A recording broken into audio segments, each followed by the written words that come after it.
Hi welcome to Suchi world. ನನ್ನ ಚಾನಲ್ನ subscribe ಮಾಡಿಲ್ಲ ಅಂದರೆ ಆದಷ್ಟು ಬೇಗ ಸಬ್ಸ್ಕ್ರೈಬ್ ಮಾಡ್ಕೊಳ್ಳಿ. ಬನ್ನಿ, ಇವತ್ತಿನ ವಿಡಿಯೋದಲ್ಲಿ ಅತಿ ಕಡಿಮೆ ಸಮಯದಲ್ಲಿ ಮತ್ತು ಅತಿ ಕಡಿಮೆ ಸಾಮಗ್ರಿಗಳನ್ನು ಉಪಯೋಗಿಸ್ಕೊಂಡು ಒಂದು ರುಚಿಯಾದ ಸ್ನ್ಯಾಕ್ಸನ್ನು ಹೇಗೆ ಮಾಡೋದು ಅಂತ ನೋಡೋಣ. ಇದಕ್ಕೆ ತುಂಬ ಸಮಯ ಕೂಡ ಬೇಡ, ಹಾಗೆ ನಮ್ಗೆ ತಿನ್ನಬೇಕು ಅನ್ನಿಸ್ದಾಗ ಬೇಗನೆ ಮಾಡ್ಕೊಬೋದು. ಬನ್ನಿ ಹೇಗೆ ಮಾಡೋದು ಅಂತ ನೋಡೋಣ. ನಾನು 2 ಮೀಡಿಯಂ ಸೈಜ್ ಆಲೂಗೆಡ್ಡೆನ ತಗೊಂಡಿದ್ದೀನಿ. ನೀವೇನಾದರೂ ಆಲೂಗೆಡ್ಡೆ ತುಂಬ ಸಣ್ಣದಾಗಿದ್ದಾವೆ ಅಂದರೆ 3 ಅಥವಾ 4 ತಗೊಬೋದು. ಅವನ್ನ ನೀಟಾಗಿ ಎಲ್ಲ ಸಿಪ್ಪೆ ತಗೊಳ್ಳೋಣ. ಸಿಪ್ಪೆ ಇದ್ರೆ ಅಷ್ಟಾಗಿ ಚೆನ್ನಾಗಾಗಲ್ಲ, ಹಾಗಾಗಿ ಸಿಪ್ಪೆನ ಎಲ್ಲೂ ಬಿಡದೆ ನೀಟಾಗಿ ತಗೊಳ್ಳೋಣ. ನೋಡಿ, ನಾನು 2 ಆಲೂಗೆಡ್ಡೆನ ನೀಟಾಗಿ ಸಿಪ್ಪೆನ ತಗೊಳ್ತಾ ಇದ್ದೀನಿ. ಇದನ್ನ ತುಂಬ ಬೇಗನೆ ಮಾಡ್ಕೊಬೋದು.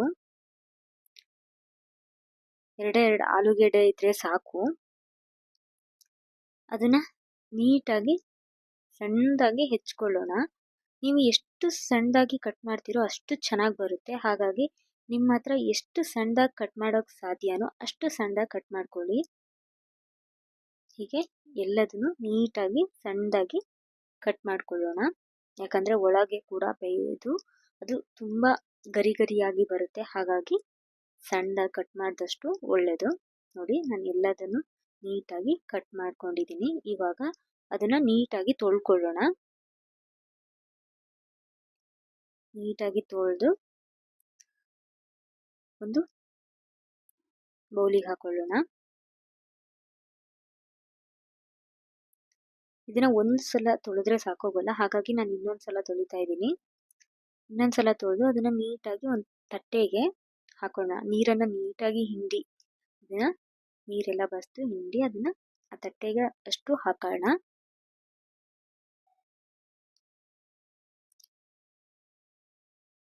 ನಾವೇನು ಕಟ್ ಮಾಡ್ಕೊಂಡಿದ್ವಲ್ಲ ಅಷ್ಟನ್ನು ತಟ್ಟೆಗೆ ಹಾಕಿ ಅದನ್ನ ನೀಟಾಗಿ ಎಲ್ಲ ಕಡೆ ಹರಡಿ ಒಂದು 5 ನಿಮಿಷ ಅದನ್ನ ಆರೋಕ್ ಬಿಡೋಣ. ಆ ನೀರೆಲ್ಲ ಸ್ವಲ್ಪ ಆರ್ಲಿ, ಹಾಗಾಗಿ ಒಂದು 5 ನಿಮಿಷ ಅದನ್ನ ಬಿಡೋಣ. ಆಮೇಲೆ ಒಂದು 5 ನಿಮಿಷ ಬಿಟ್ಟಾದ್ಮೇಲೆ ಅದನ್ನೆಲ್ಲದನ್ನು ಮತ್ತೆ ಒಂದು ಬೌಲಿಗೆ ಹಾಕೊಂಡು ಈಗ ಇದಕ್ಕೆ ಒಂದು 3 ಸ್ಪೂನು ಅಕ್ಕಿ ಹಿಟ್ಟು ಹಾಕೊಳ್ಳೋಣ. ಅಕ್ಕಿ ಹಿಟ್ಟಿಲ್ಲ ಅಂದರೆ ಒಂದು 3 ಸ್ಪೂನ್ ಮೈದಾ ಹಾಕೋಬೋದು, ಅಥವಾ ಕಾರ್ನ್ಫ್ಲೋರ್ ಕೂಡ ಹಾಕೊಬೋದು. ನೀವು ಇದರಲ್ಲಿ ಯಾವುದಾದ್ರೂ ಒಂದನ್ನು ಮಾತ್ರ ಹಾಕೊಬೇಕಾಗುತ್ತೆ, 3 ಹಾಕಬಾರ್ದು. ಯಾವುದಾದ್ರೂ ಒಂದನ್ನು ಒಂದು 3 ಸ್ಪೂನ್ ಹಾಕೊಂಡ್ರೆ ಸಾಕು. ಇವಾಗ ಇದಕ್ಕೆ 1 ಸ್ಪೂನು ಅಚ್ಚ ಖಾರದ ಪುಡಿ ಹಾಕ್ತಾ ಇದ್ದೀನಿ. ಇದು ರುಚಿಗೆ ತಕ್ಕಷ್ಟು ಹಾಕೊಬೇಕಾಗುತ್ತೆ. ಇವಾಗ ಒಂದು 3/4 ಸ್ಪೂನು ಕಡಲೆ ಹಿಟ್ಟು ಹಾಕ್ತಿದ್ದೀನಿ. ಇದು ಆಪ್ಷನಲ್ಲು, ಬೇಕು ಅಂದರೆ ಹಾಕೊಬೋದು, ಬೇಡ ಅಂದರೆ ಬಿಡ್ಬೋದು. ಹಾಗೆ ಒಂದು 1/4 ಸ್ಪೂನ್ ಉಪ್ಪು ಹಾಕೊತಾ ಇದ್ದೀನಿ. ಇವಾಗ ಅದನ್ನ ನೀಟಾಗಿ ಮಿಕ್ಸ್ ಮಾಡೋಣ. ಇದಕ್ಕೆ ನೀರು ಹಾಕೋದೇನು ಬೇಡ, ಯಾಕಂದರೆ ಆಲೂಗೆಡ್ಡೆ ಸ್ವಲ್ಪ ನೀರು ಬಿಡೋದ್ರಿಂದ ನೀರೇನು ಹಾಕೋದು ಬೇಡ. ಹಾಗೆ ನೀಟಾಗಿ ಮಿಕ್ಸ್ ಮಾಡೋದು. ಮಿಕ್ಸ್ ಮಾಡಿದ್ಮೇಲೆ ಅದನ್ನು ನೀಟಾಗಿ ಒಂದು ಉಂಡೆ ಥರ ಕಟ್ಟಿ ಡೈರೆಕ್ಟಾಗೂ ಕೂಡ ಎಣ್ಣೆಗೆ ಬಿಡ್ಬೋದು, ಬಟ್ ನಾನು ಹಾಗೆ ಮಾಡ್ತಿಲ್ಲ. ಅದನ್ನೆಲ್ಲದನ್ನು ನೀಟಾಗಿ ಫಸ್ಟೇ ಮಾಡಿಟ್ಕೊಡ್ತಾ ಇದ್ದೀನಿ. ನೀವು ಡೈರೆಕ್ಟಾಗಿ ಬಿಡೋರಿದ್ರೆ ಅದನ್ನು ಡೈರೆಕ್ಟಾಗಿ ಕೂಡ ಎಣ್ಣೆಗೆ ಬಿಡ್ಬೋದು.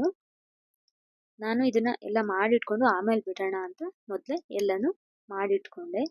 ನೋಡಿ, ಎಲ್ಲ ಮಾಡಿಟ್ಟಿದ್ದೀನಿ. ಇವಾಗ ನಾನು ಮೊದಲೇ ಎಣ್ಣೆ ಕಾಯಕ್ಕೆ ಇಟ್ಟಿದ್ದೆ, ಅದು ಕಾದಿದೆ.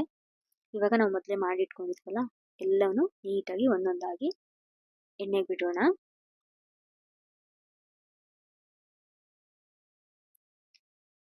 ಎಲ್ಲ ಬಿಟ್ಟು ಒಂದು ಸ್ವಲ್ಪ ಹೊತ್ತು ಬಿಟ್ಟು ಅವನ್ನೆಲ್ಲ ತಿರುಗಿ ಹಾಕೋಣ. 2 ಸೈಡು ಬೇಯಲಿ. ನೀವು ಗ್ಯಾಸ್ನ ಮೀಡಿಯಂ ಫ್ಲೇಮ್ನಲ್ಲಿ ಇಟ್ಕೊಬೇಕಾಗುತ್ತೆ. ನೋಡಿ, ಎಲ್ಲ ಬೆಂದಿದೆ. ಎಷ್ಟು ಚೆನ್ನಾಗಿ ಕಾಣ್ತಿದೆ ಅಲ್ವಾ? ತುಂಬ ಚೆನ್ನಾಗಿ, ತುಂಬ ಗರಿಯಾಗಿ ಬರುತ್ತೆ. ಇದು ಮಕ್ಕಳಿಗೆ ಕೂಡ ತುಂಬಾ ಇಷ್ಟ ಆಗುತ್ತೆ. ಅದು ತುಂಬ ಕಡಿಮೆ ಸಮಯದಲ್ಲಿ ಬೇಗ ಮಾಡ್ಕೊಬೋದು. ಹಾಗಾಗಿ ನೀವು ಒಂದ್ಸಲ ಮಾಡಿ ನೋಡಿ. ನೀವು ನೋಡ್ತಿರ್ಬೋದು, ಒಳಗೆ ಕೂಡ ಬೆಂದಿದೆ, ಗರಿಯಾಗಿ ತುಂಬಾ ಚೆನ್ನಾಗಿ ಬಂದಿದೆ. ನೀವು ಒಂದ್ಸಲ ಮಾಡಿ ನೋಡಿ. ನನ್ನ ಈ ವಿಡಿಯೋ ನಿಮಗೆ ಇಷ್ಟವಾಗಿದ್ದರೆ ಇಂತಹ ಇನ್ನಷ್ಟು ವಿಡಿಯೋಗಳಿಗಾಗಿ ನನ್ನ ಚಾನಲನ್ನು ಸಬ್ಸ್ಕ್ರೈಬ್ ಮಾಡಿ ಹಾಗೂ ಪಕ್ಕದಲ್ಲೇ ಕಾಣುವ ಬೆಲ್ ಬಟನ್ ಅನ್ನು ಪ್ರೆಸ್ ಮಾಡಿ ಮತ್ತು ಎಲ್ಲ ವಿಡಿಯೋಗಳಿಗೂ ಲೈಕ್ ಮಾಡಿ ಮತ್ತು ಶೇರ್ ಮಾಡಿ. ಧನ್ಯವಾದಗಳು. Thank you for watching. ಮತ್ತೆ ಸಿಗೋಣ ಮುಂದಿನ ವಿಡಿಯೋದಲ್ಲಿ.